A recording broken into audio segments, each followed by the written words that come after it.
Mike Sempervive here with you for the next hour talking about professional wrestling, which is something we do every single day here on the Sports Byline Broadcasting Network.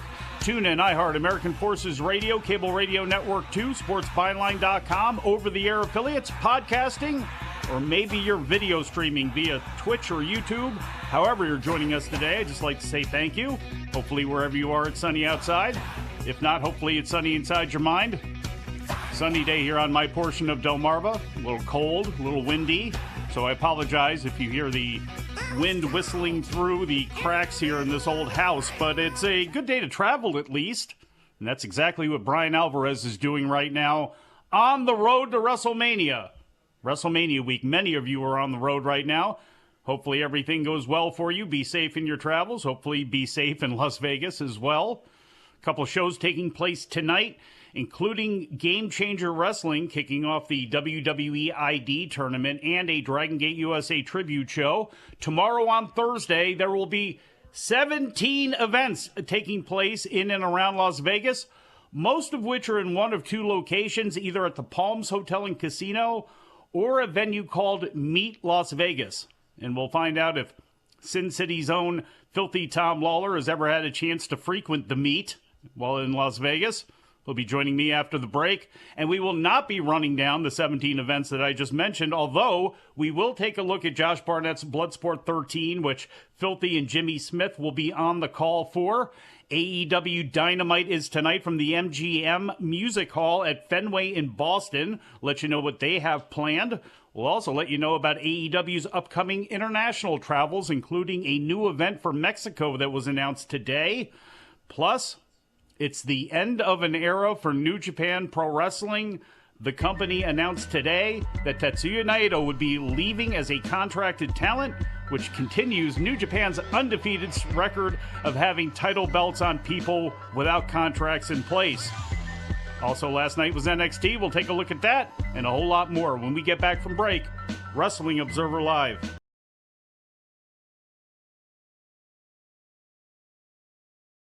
We did, in fact, by popular demand, watch Ready to Rumble. The champion is some fat loser. Yeah, he's a completely talentless, no athletic ability, can't wrestle, broke bum that walked out on his wife and kid. But he was he's over. the world champion. He and was. in the movie, the well, yeah, but storyline that's is, a microcosm of wrestling, sadly. Yes. He feels so bad about drinking this entire slushy that cost $1.26, and he sticks his finger in his asshole and walks up to the clerk. Lance is dying. How could the movie be so bad? I'm not going to fault the man for that, of all the things in the movie. I thought for sure you were going to say you'd done this before. There's a reason I'm not going to fault the man for that. I just think with all the porta potties and farting in this, that I think Vince McMahon was a secret producer on this film. Had to have been. So then we get the Shermanator. He's playing a WCW arcade game. He uses some internet sleuthing to find the personal information of Jimmy King. He's searching the internet. Can find out anything on here. This movie was so antiquated. Every Nitro Girl is in a Nitro Girl outfit, except for this girl. They had her want dance her in something to stand totally out, different. Brian, like the captain. So we're so stupid. I got it.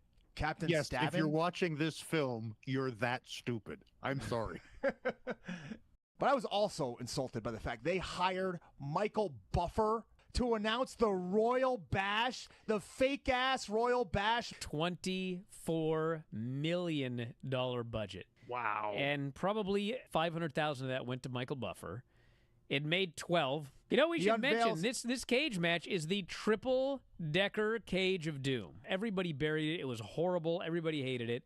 And so they decided to make a movie. And what is the final battle? It's another goddamn triple-decker cage match. This would be like in 2010 if like TNA made a movie and the final match was a reverse battle royal. They throw powder in someone's face, DDP's, I think, or somebody's, and the dude just looks at it and goes, "It doesn't work." It's like, of course, because wrestling's fake and stupid. Should we just end it there? What a soundbite. There has never been a movie I have watched in my entire life which has made me hate myself more. Wow. I'm ashamed that I'm even in the place at 41 years old where I would end up reviewing this movie for money. I would have thought I would have made it out of here by now. You know what I mean? I'm done. Well, everyone, hopefully we can do this again someday. Instead of suffering through the YouTube chat, click like and subscribe.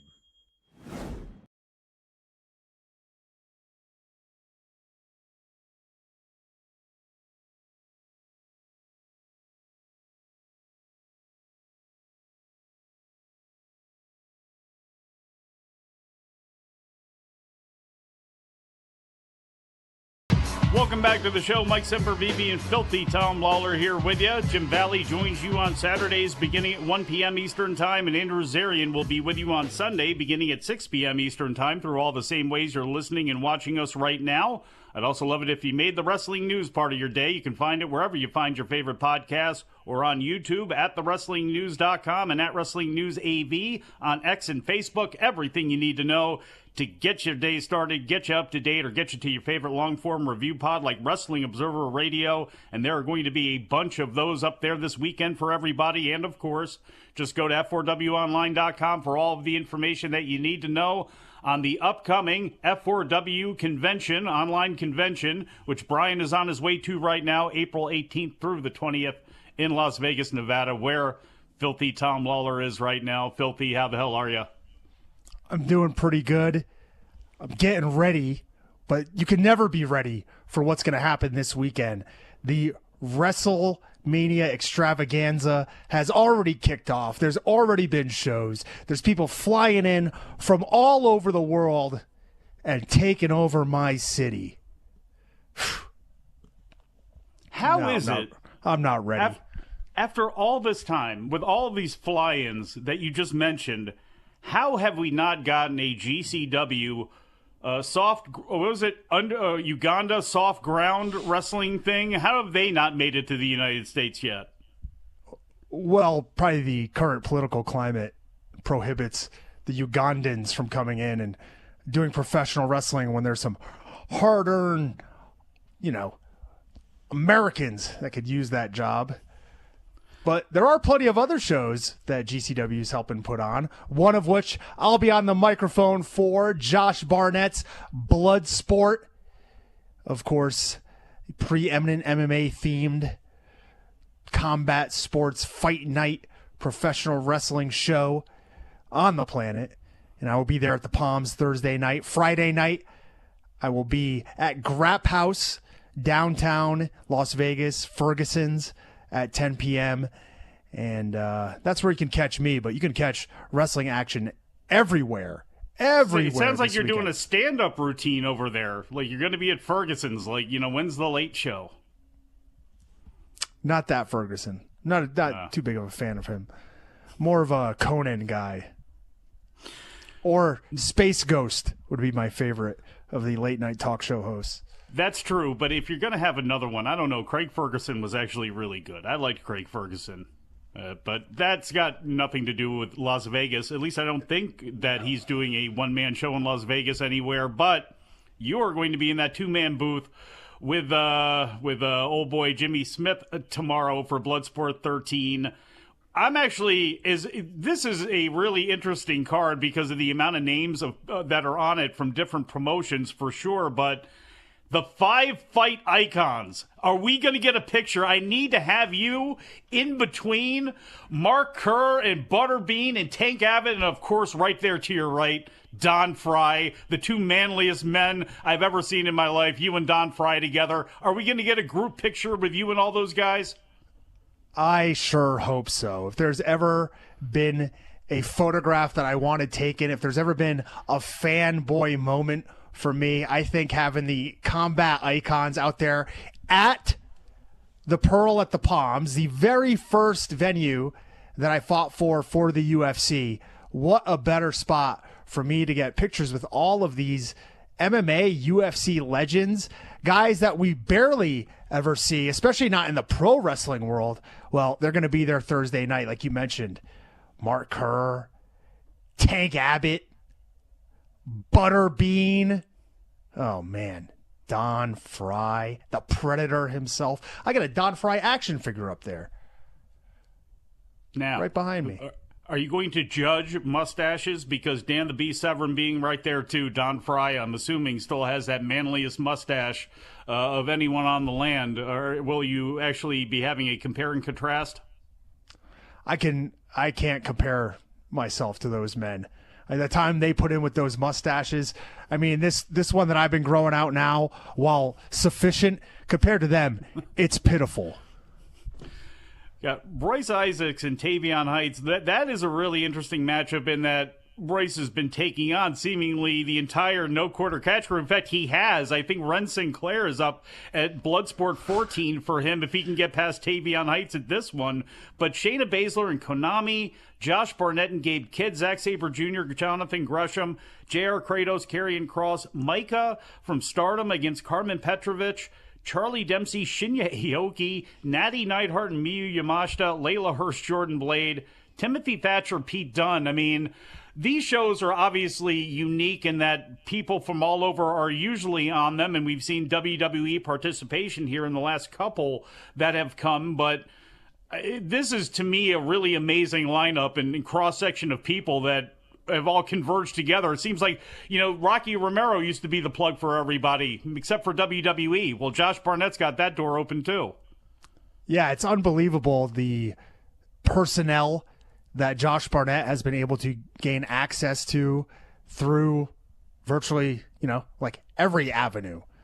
He's had people from every single company on his shows in the past. One of the few that can say that. And, in the main event, he'll be taking on Gabe Kidd, one of the hottest stars from New Japan Pro Wrestling, a company that Josh Barnett himself is very familiar with, having performed there, wrestled there, also trained many of the current stars that you see today. I believe he's been going back and forth training in Japan at the dojo.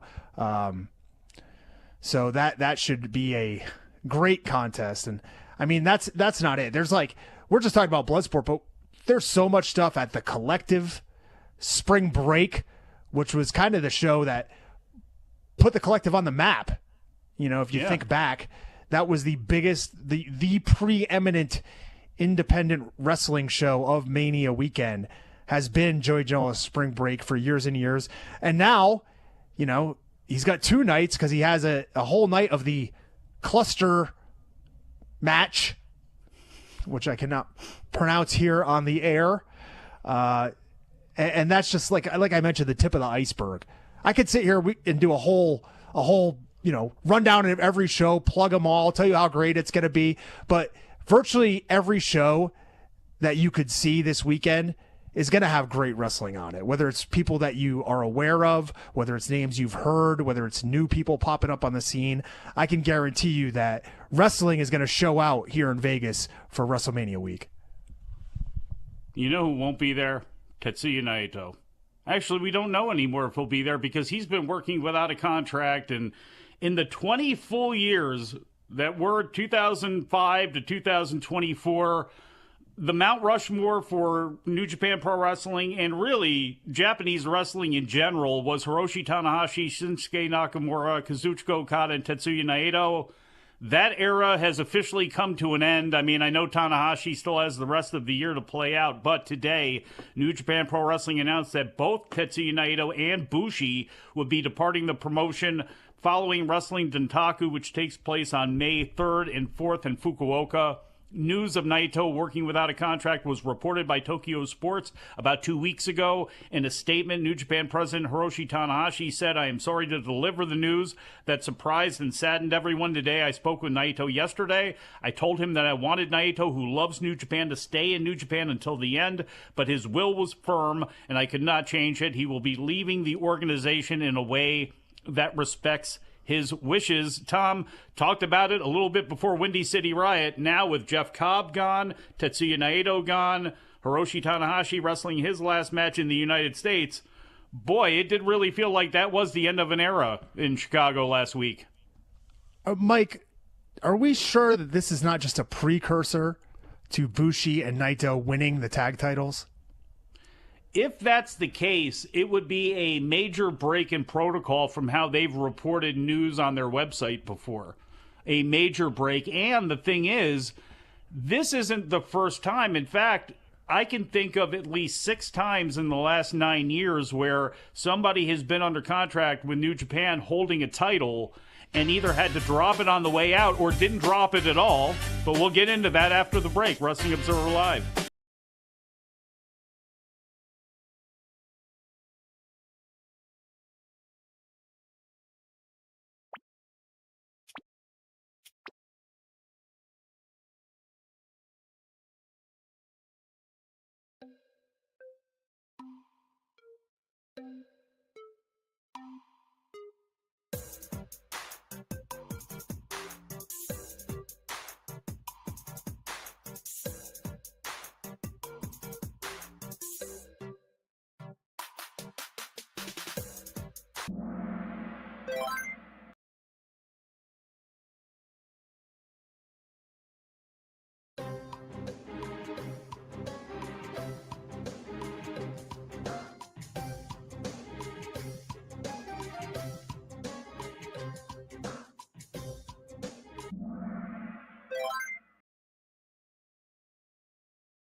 Back on the show, Mike Sempervive, Filthy Tom Lawler here with you. Wrestling Observer Live, getting your WrestleMania weekend underway right now.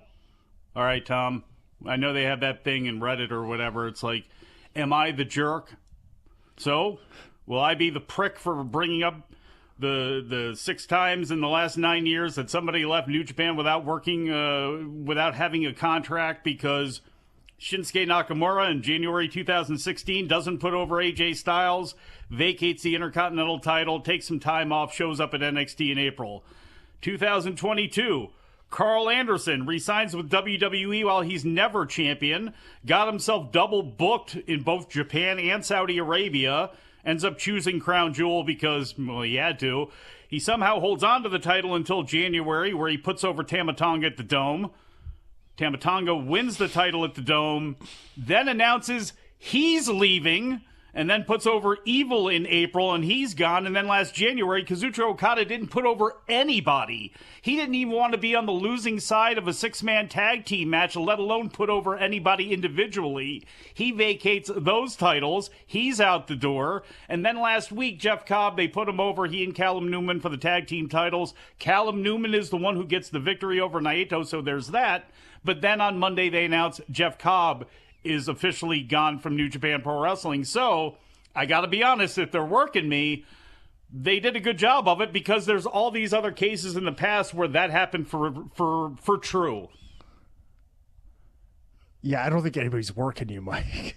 I don't think so. But there have been people, look, Dave, I believe, when it was brought up about Jeff Cobb and Naito on Observer Radio, said that, nah, that's not true. And I have seen people say, well, that seems all really nice and convenient. Maybe they're actually putting in some work here, or maybe Naito and Bushi stick around as outsiders, for a while. I don't know, but what do you think? I mean, obviously, the landscape of Japan has changed dramatically. If he does want to come over to the States and maximize the amount of American dollars he can make, now would probably be the time, while he's still as in one piece as Naito can possibly be, I guess. What do I think? I don't think he wants to be in the States wrestling. You got to remember, he's a guy who did his excursion in Mexico. I didn't think he'd ever leave New Japan. I don't think he barely speaks any English.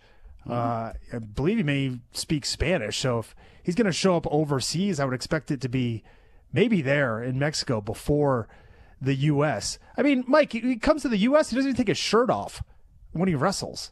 Yeah, but think about how much money Minoru Suzuki made, and it was a big deal at first, but he, for a long time, doing the same exact match over and over again, was a draw for indie groups coming over and working. If he wasn't, people would not have taken the chance on him like they have, and there have been plenty of other Japanese folks that same way working, coming over to work. So I never thought he'd leave New Japan. So the fact that we're even talking about this is kind of a real surprise. But as I mentioned, he is one of those guys on the Rushmore of Japanese wrestling of the 2000s for sure. At least I would say.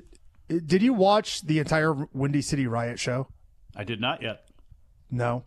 After the Naito tag match, he inexplicably just started gouging Rocky Romero's eyes out in the corner, pinned him in the corner, and was eye gouging him for like 2 minutes.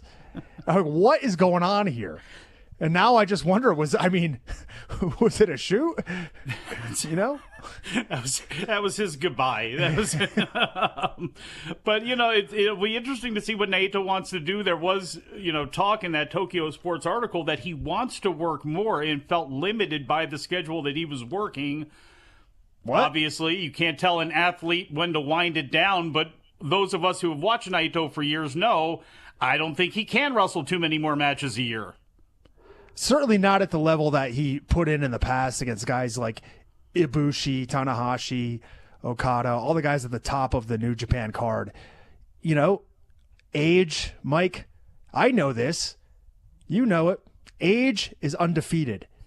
And in many ways, it's caught up with Naito because of the damage that he inflicted upon himself in those years. So hopefully he can get healthy. Hopefully, he has a little bit of respite. He can take a little bit of a break, come back, heal up, and be closer to the Naito of old than we've seen lately, because lately we've just seen an old Naito. Hey, Funk Monk here. Remember Juice Robinson worked you guys? Juice Robinson worked Bryan, number one. Number two, that wasn't listed on the New Japan website like they usually list all the news. So, look, Naito and Bushi being gone actually doesn't surprise me whatsoever. Again, especially on the heels of hearing that Jeff Cobb is leaving. But they are all going to be working through Wrestling Dontaku coming up there on May 3rd and 4th, whatever it is. So there is that they have going for them. Speaking of Mexico, terrible transition there from Naito. But Fox Sports Mexico reported today, by way of AEW and CMLL, that Grand Slam Mexico will be taking place at Arena Mexico on Wednesday, June 18th. Marks the first time AEW has ever been to Mexico. Tickets go on sale Saturday, April 26th. AEW was the partner, or has partnered with Fox Sports Mexico since October of last year. The network was previously tied in with WWE prior to WWE moving its international media rights to Netflix at the beginning of this year. Yesterday, a venue was finally announced for AEW Forbidden Door in August. The O2 Arena in London will host the event on Sunday, August 24th. AEW will also be going to Scotland for the first time the Wednesday prior, when it tapes both Dynamite and Collision at the OVO Hydro in Glasgow. Dynamite tonight, TBS and Max from the MGM Music Hall at Fenway in Boston, adjacent to Fenway Park. Spring Breakthrough Part 1. AEW World Tag Team title match, the Hurt Syndicate against the Gates of Agony. Men's Owen Hart Foundation tournament quarterfinal, Hangman Adam Page against to be announced Owen Hart Foundation tournament semifinal, Konosuke Takeshita against Will Ospreay. Women's tournament semifinal, Athena, the ROH World Women's Champion, against the belt collector Mercedes Moné. Trios title, Death Riders against the Ops. I would say Athena gets the victory, which builds to a title match between she and Mercedes later on. That would only make sense to me. And I'm going to say it. The Ops are going to come out of tonight as the World Trios champions, and everyone will be happy that belts are off of the Death Riders. What do you think? I disagree. I think they're going to try to take all those belts off the Death Riders at the same time at the big show of the year. Although, maybe this injury threw a wrench in those plans. I'm just laughing over here at the fact that Spring Breakthrough is coming to us from Boston, Massachusetts. I'm not going to go check the weather right now, but nothing to me screams spring break like the dirty water of Boston. Does it? Actually, I will check the weather. It's a party in Revere going on, but... I got you. It's a high of 52, Tom. 52. Right. How much spring breaking you doing there? None, guys. Come on. Can we get the days of Panama City, Spinnaker, whatever it is, Club La Vila? Can we get those days? I've been to both of them. That's how I got confused. Need to get those days back. South Padre Island, Lake Havasu. Come on. Speaking of lakes, didn't they do one of these on Lake Cleveland where Powerhouse Hobbs was out there for the spring breakthrough show in a massive puffy jacket or something like that? I mean, I don't know, but I got a question for you. Hangman Adam Page, we heard the Young Bucks cut their promo saying we're here to help our friend Hangman, and he's got a TBA coming up here. Who could it be? There's been a lot of speculation. Josh Alexander could be somebody who you could debut and unfortunately beat if you have the Young Bucks, say, attack him and give Hangman Page the victory. Some people have said Jack Perry hasn't been around for a while. I would love to see Eddie Kingston come back, but he's not ready yet, and this is the wrong way to do it. Wardlow, we've lost him at some point. Who do you think it's going to be tonight? Swerve. Really? Yep. Who wins? No one. So the Young Bucks. So in that case, do you then have a non-finish and do the match again that will air on the Collision the next night as part of this spring breakthrough two-parter, or what? I think that they move on to face the Young Bucks later on in the summer as an unlikely duo. Well, here, I will say this then. If Hangman Adam Page does face a Jack Perry, right, and he goes over Jack Perry, you can have all of them beat him down afterwards, have Swerve make the save, and continue to have it go in that direction. You could.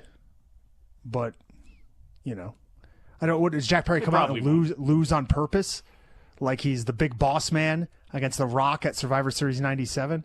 No, but he could have some backfiring happen, or just have Hangman Adam Page beat him or something like that, and then the Young Bucks can come in and beat him down afterwards. Although, again, I have no idea what direction they're going to go, but as I mentioned, This is part 1 of 2 because they're going to be taping Collision tonight as well, and that taping of Collision has called us a change with Ring of Honor. Time change there. Ring of Honor usually debuts on Thursdays at 7 p.m. Eastern. This week's episode has been moved to 4:20 p.m. on Friday, which, why not 4:19? You know why. The reason is because AEW Collision is going to be airing on Thursday night instead of on Saturday there, so not 4:19, Tom, on Friday the 19th. But it's going to be a good Friday, bro. Well, actually, it's Friday is the 18th, isn't it? I don't know. I just know Easter's coming up on Sunday, and there's a lot of wrestling to get to before then, including last night's NXT, which we'll talk about after the break. Wrestling Observer Live.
Back on the show, Mike Sempervive and Filthy Tom Lawler.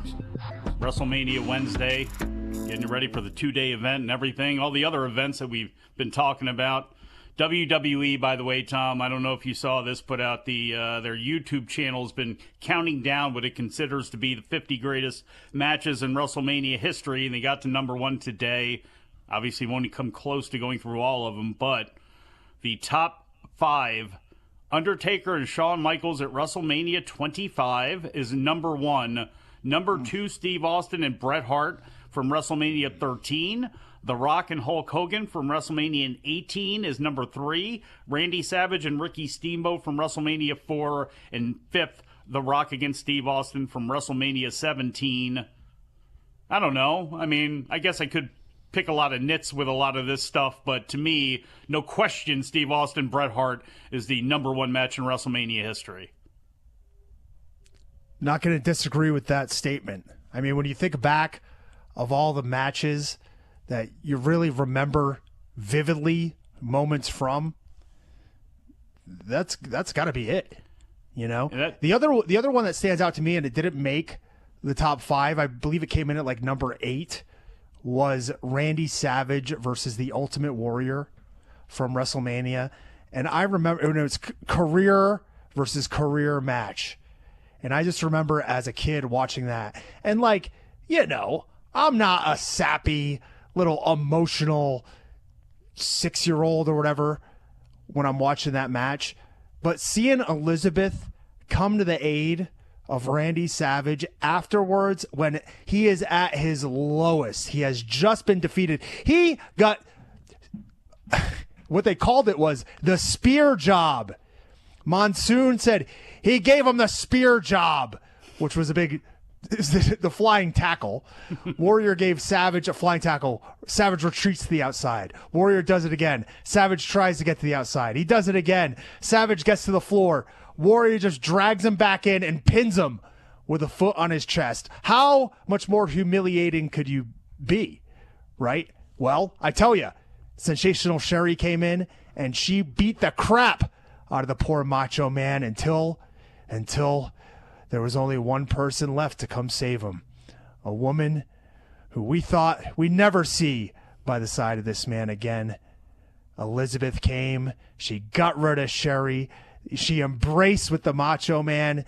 And I tell you, when they say this isn't a wrestling company, we're making movies, that deserved every award that it could ever get.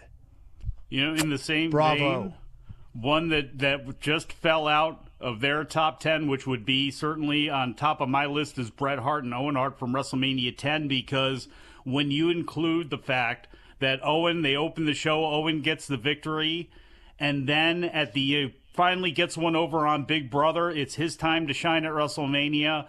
And then at the end of the show, Bret Hart winning that title, everybody goes out to celebrate.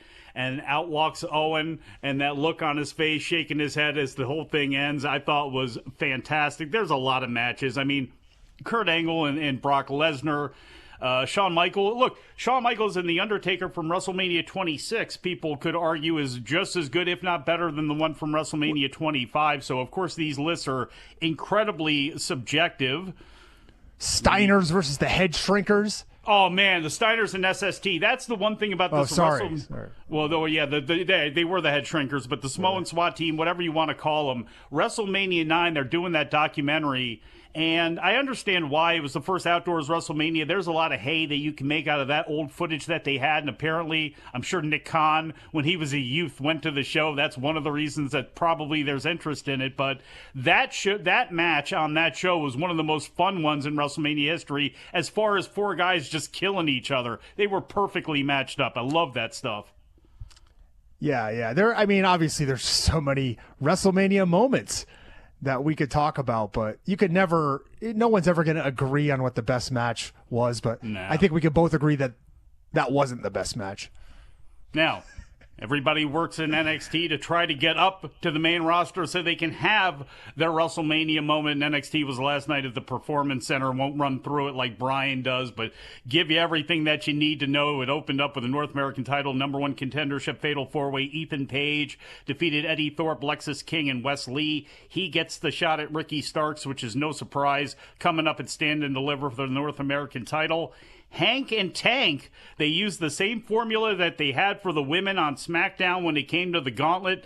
They run the whole thing, defeated Tyreek Igwe and Tyson DuPont, Brooks Jensen and Nico Vance, Miles Bourne and Tavion Heights, and then Josh Briggs and Yoshiki Inamura in the final. They will face off against Axiom and Nathan Frazier coming up.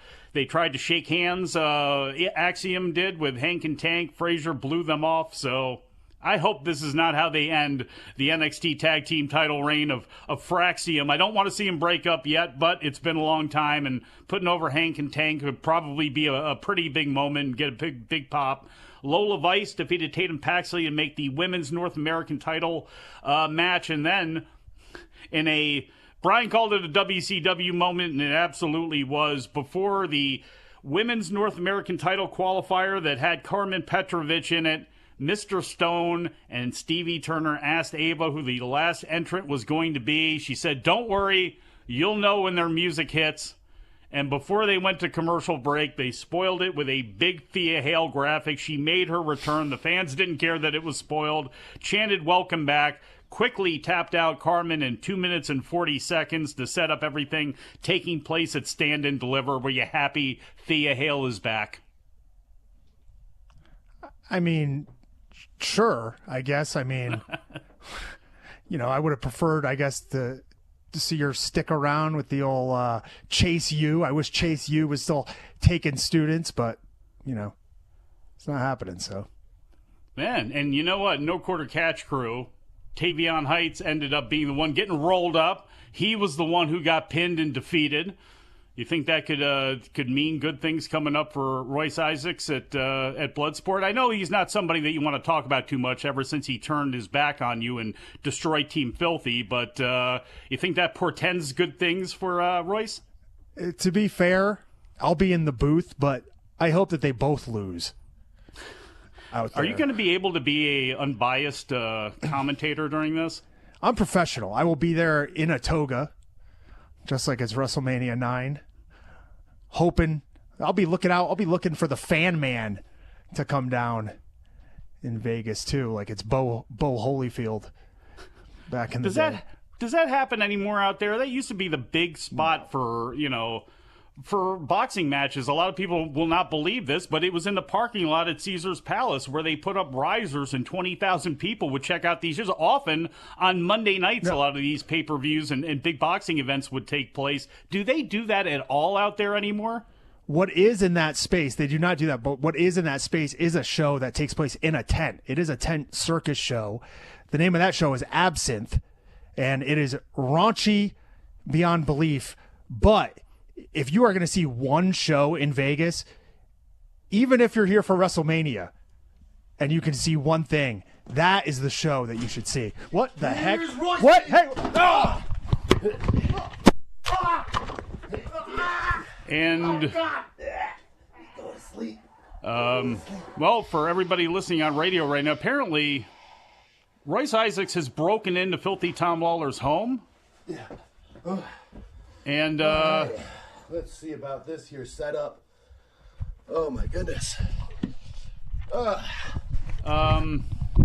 Sorry everybody that's listening on radio right now. I apologize here as we apparently Royce Isaacs Royce? I just had to bring some class back to the establishment. I just want to shout out to all the Dave Kaplan fans. There's finally, Dave Kaplan was never knocked out. He can't be knocked out. And now there is finally retribution for the man, the myth, the legend. Filthy Tom has been vanquished. Thanks for having me on air. I'm happy that you're here. You didn't hurt your hand. I mean, you got big stuff going on. Like, Tom's head is like Stonehenge. Is your hand okay from punching him like that? Yeah, probably get some ice on this sucker later. It's a little bit tender, maybe a little bit of swelling, but overall, I think I've never felt better. So far, I'm 1-0 on the weekend heading into my big WrestleMania week. So, if anything, I got a little extra pep in my step, baby. Hey, you got it going on here recently. One half of the New Japan Strong Openweight champions, Windy City Riot. Everybody saw you guys get the victory there. Plus, in the last month, Relentless champion, Epic Pro champion. What do you have going on this week besides Bloodsport 13? Well, first, tonight Colorado Wrestling Connection. I am wrestling over at the FSW Arena on Harrison. I'm wrestling Cody Devine, who is a Colorado worker that I came up with. We broke into the business together, and we're the only two people from our class that are still wrestling. So it's definitely an honor to be his first ever WrestleMania week opponent. And then tomorrow morning, big time wrestling at Meet Las Vegas, big 6-man action, world-class Wrecking Crew teaming up with Tommy Billington, Lil Dynamite, against TMDK in some 6-man action. So that should be a banger as well. And then, of course, the main course for me is that Bloodsport match with Mr. Tavion Heights. This is your 10th consecutive appearance on a Bloodsport event. Mixed bag here a little bit, 3-6 record, but you won your last two against Miles Bourne and Charlie Dempsey, which is quite interesting as you face Tavion Heights, the other member of the No Quarter Catch crew, coming up here. Just evolution on how this thing went down? I can't believe it was planned from the beginning, but here you are rolling through these guys. For those who are unaware of Tavion Heights' background, D'Angelo Hancock was his former name, Pan American champion, really was the face of Greco-Roman wrestling in the States here, and you have a chance to go in there and bump heads with him here. When did you find out it was going to be Heights, and how do you feel going into this with a guy who really is a superior wrestler? Yeah, I think usually I'm the guy that has the better background in wrestling, so obviously that's a little bit different for me, a new challenge, so to say.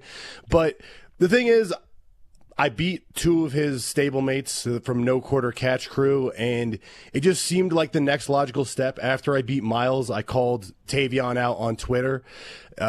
He responded positively, but you never know. Twitter fingers don't always imply that someone is actually down to do the darn thing. So I kind of kept needling, and eventually there was a call out by me last week, and he decided to step up and accept the challenge. So I got to give him props for having the minerals to step on up and face me. I understand, I was a fan of D'Angelo Hancock. I stay very in tune with the Olympic wrestling scene. So this is a big one for me, but at the same time, he is stepping into my domain. So it's on me to, he's got all the classical wrestling skills. It's on me to kind of dirty it up, muddy the waters a little bit, drag him into those deep waters that he's not as familiar with the strikes and the submissions and, all the catch wrestling that I've been training lately. And, I have a game plan here. I can't give it away, but I have a game plan, and I think I can wear on him and pick up, arguably the biggest victory yet at Bloodsport. Now, Royce, we're about to go to a break. Can you look over and see if Filthy is moving at all? And if he is, do you mind stomping on him a little bit and hanging out with me until the next break? Hey, no problem. He's looks like he's having a little bit of a napski. He's got some arm twitch, something going on. Just give him a little. He's not dead. He's not dead. He's good to go. So, We'll be back, everybody. Wrestling Observer Live.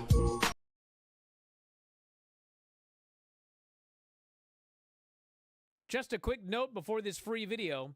If you click like and subscribe, I'd be very thankful. Okay, can everyone hear it? Yeah. There is a mystery bell at Granny's house. She can't hear it. Take off your headphones for a second. I had them on wrong anyway. Okay. I can't get them on right. What? Take them off and listen. You have in your elbow? Is the fan on a computer? Nothing. All right. Well, this is going to be an exciting show. Gonna have bells ringing through the whole thing, and it's every week. It's got to be me. Do you have a neighbor that's an ice cream man No, practicing out there? I got a neighbor that smokes marijuana. I'm sure you do. I guess Whatever that noise is, I mean, it's still going. Yeah, it's not going to stop, dude. Brian, do you want me to get off here and go see if open the door and see if there's anything out there? Kidding? Something's out the front door? Is he ringing the bell the entire time? Yeah. No, Granny, you don't. Let me in. Let me in. It's fine. It's fine.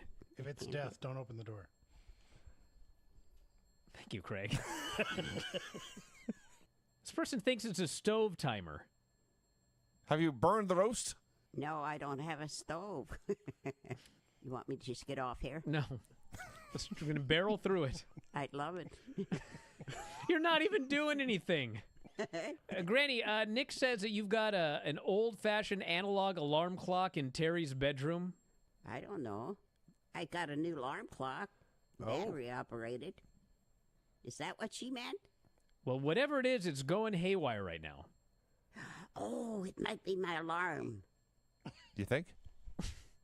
But it's way back in the bedroom. Don't worry about it right now. But when the show's over, you might want to go... That's what it is. Okay. Solve the mystery. Is there a reason you didn't turn it off when it started ringing? Well, I wasn't in there. I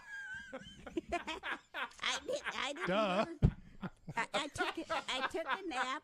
I took a nap and set the alarm. I thought I shut it off, but I probably didn't. No. You probably didn't. That's life. I would say with a good deal of certainty that you didn't turn it off. Brian, that's life around here. Yeah, I'm well aware. I do the show with Dave, too. Say, hear all sorts of things in the background. Did I do that? You know. Yeah, you did do that. Or I thought I did that, but I didn't. In there. I wake up and I see lights on and I say, I didn't turn those lights on. What's going on? Maybe the place is haunted. Could be. Okay. It's my brain that's haunted. Well, I hope not. Instead of suffering through the YouTube chat, click like and subscribe.